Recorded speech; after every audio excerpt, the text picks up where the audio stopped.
Hi viewers, welcome to our channel. ప్రస్తుతం మనతో పాటు ఇమ్మంది రామారావు గారు సీనియర్ జర్నలిస్ట్ ఉన్నారు. వారితో ఒకసారి మాట్లాడదాం.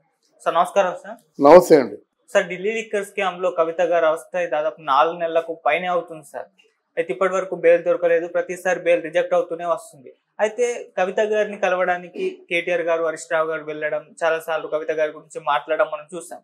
అయితే కేసీఆర్ గారు మాత్రం కవిత గారిని పట్టించుకోవడం లేదు అని చెప్పేసి వార్తలు రావడం చూస్తున్నాం. ఈవెన్ ఎక్కువగా ఆమె గురించి ప్రెస్ మీట్లలో కానివ్వండి, వీటి గురించి కానీ మాట్లాడడం లేదు. ఎందుకు కేసీఆర్ గారు కవిత గారి గురించి పట్టించుకోవడం లేదు? ఎందుకు అవాయిడ్ చేస్తున్నారు? అసలు ఏం జరిగింది? మీ ఒపీనియన్ సార్ దీనిపైన? అందులో అవాయిడ్ చేయడం కాదండి, చాలా మందికి అర్థం కాని విషయం ఏంటంటే కేసీఆర్ ఎక్కువ ప్రేమించే వ్యక్తి. కూతురు అంటే బాగా ఇష్టం. ఆ కూతురు మీద ఉన్నటువంటి చాలా ఇష్టంతోనే ఎన్నో పొరపాట్లు చేసినప్పుడు కూడా సరిదిద్దుకున్నాడు. మనమే 15 సంవత్సరాల పాటు ముఖ్యమంత్రిగా ఉంటాము, మనకి ఎదురే ఉంది అనుకున్నాడు. కానీ ఇంతలో ఈ అవాంతరం జరుగుతుంది ఎవరు అనుకోలేదు. ఒకవేళ కేసీఆర్ ముఖ్యమంత్రిగా ఉంటే కవితను అరెస్ట్ చేసేవారు కాదు. కేసీఆర్ కొన్ని తొందరపాటు మాటలు ప్రదర్శించకపోయినట్టయితే మోదీ గారు కూడా అంత యాక్షన్ తీసుకునేవాడు కాదు. అక్కడ ఏమైందంటే రాజకీయ పోరాటం ఒకటి జరుగుతుంది ఇక్కడ కాంగ్రెస్ పార్టీని ఎలాగైనా తరిమేయవచ్చండి ఇక్కడి నుంచి.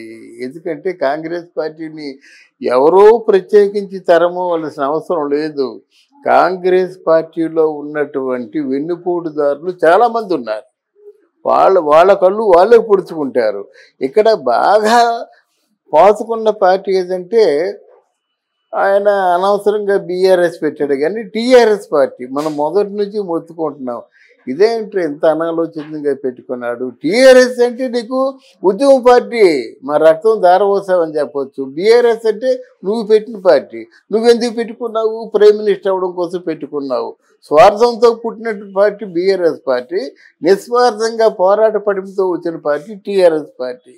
ఆ మాత్రం లాజిక్ ఎందుకు అని తెలియలేదో నాకు అర్థం కాదు. కానీ దాని తర్వాత వీరికి ఏమవుతుందంటే డబ్బు ఒక బిలో పోవర్టీ లైన్ ఉన్న వాళ్ళకి కానీ, అంటే మిడిల్ క్లాస్ ఫ్యామిలీస్కి కానీ డబ్బు చూడగానే ఒక మైకం వస్తుంది జనరల్గా. మరి వాడు ఎంత పూర్ అన్నది వాళ్ళ రాజకీయ నాయకులే చెప్పారు. దాన్ని బట్టి మనం మాట్లాడుతున్నాం. 100 రూపాయలు ఉండేవి కావని, 10 రూపాయలు సినిమాలకు కూడా అడుక్కున్నారని, ఏ రోజు బత్యం కోసం ఆ రోజు అడుక్కున్నారని బాగా మంచి రాజకీయ నాయకులు మాట వాళ్ళతో సన్నిహితంగా ఉన్నాడు చెప్పారు. అలాగే కొంతమంది ఉన్నారంటే ఉద్యమాలకి ఈటెల రాజేందర్ కానీ, ఎన్నయ్య కానీ, హనుమంతరావు అని ఇంకెవరో ఉన్నారు. వీళ్ళందరూ కూడా ఉద్యమానికి సహాయం చేశారు అనుకున్నారన్నమాట. అటువంటి కేసీఆర్ కుటుంబం ఈరోజు వేల కోట్లకి లక్షల కోట్లకి పడగ ఎత్తేసరికి అది అకౌంటబుల్ అండి. అందరి దృష్టిలో పడుతుంది. పేదవాడు ఎవడు దృష్టిలో పడ్డు. వాడికి ఇంత సంపద ఉందంటే చాలా మందికి పడుతుంది అన్నమాట. కేసీఆర్ స్థలం ఆక్రమించుకున్నాడు అనుకోండి, అంతకుముందు ఆ స్థలం ఎవరిదో వాడు దృష్టి పడుతుంది కదా. అమ్మ నా కొడుకు 100 ఎకరాలు కొట్టేసాడు ఏంటి అనుకుంటారు కదా జనరల్గా.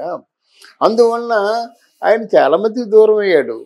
అంటే రాజకీయాల పరంగా చాలామంది ఈయన సంపాదించుకున్నాడు, వాళ్ళు సంపాదించుకోలేకపోయారు. సంపాదించుకొని వాళ్ళందరూ అడ్డం తిరిగారు. ఇక్కడ ఏమైందంటే అడ్డగోలుగా వీళ్ళు సంపాదించేసరికి అవన్నీ కేసులు పెట్టేశారు. ఆ కేసులు దానికి సమాధానాలు ఇవ్వలేదు. చాలా కాలం తప్పించుకొని తిరిగింది కవిత. ఇప్పుడు ఎలాగైతే కేసీఆర్ను కేటీఆర్ కేసులు ఉన్నప్పుడు కూడా ఏదో వాదోపవాదాలు చేస్తూ తప్పించుకొని ఎలా తిరుగుతున్నారో, కవిత కూడా చాలా కాలం తప్పించుకొని తిరిగింది. అలాగలాగా కేసు క్రానిక్ అయిపోయింది అన్నమాట. ఇప్పుడు ఆవిడ ఇక్కడి నుంచి తప్పించుకునే మార్గం లేదు. ఏ కోర్టు సహకరించడం లేదు, ఏ వాదనలు కూడా దాన్ని రక్షించడం లేదు. అన్నిటికంటే ముందు ఏంటంటే కవితను అరెస్ట్ చేయడానికి వచ్చినప్పుడు వీళ్ళు మహారాజులు కదా, అంటే మహారాజులను యువరాజు ఇలా ఉంటారన్నమాట. కేసీఆర్ కానీ కేసీఆర్ మహారాజు, వందిమా గదులు రోజు 100 మంది చూడడానికి వచ్చేవాళ్ళు, సాయంత్రం పూట 20 మంది తాగేవాళ్ళు, వీళ్ళందరూ ఉంటారు. అలాగే కేటీఆర్ చూస్తే ఆయన ఒక మహారాజు, యువరాజు. మరి ఆయన వెనుకున్న కథలు కమ్మామిషులు అన్నీ ఆయన కూడా వెనుకుంటాయి. ఇప్పుడు ఈవిడ ఉన్నట్టయితే ఈవిడ పెద్ద రూల్ మెయింటైన్ చేసింది. ఆవిడ ఎంపీగా ఉన్నప్పుడు ఆల్మోస్ట్ ఆల్ పార్లమెంట్లో ఉన్నటువంటి ఎంపీలందరితో కూడా చాలా మంచి రేపో మెయింటైన్ చేసింది. అంటే అలాగా మెయింటైన్ చేసింది కాబట్టే ఆవిడకి ఇన్ అండ్ అవుట్స్ బాగా కలిసి వచ్చాయి. అంటే సులువుగా సంపాదించుకోవడం ఎలాగా అనే విషయాల మీద కొంచెం మంచి జ్ఞానం ఉంది ఆవిడకి.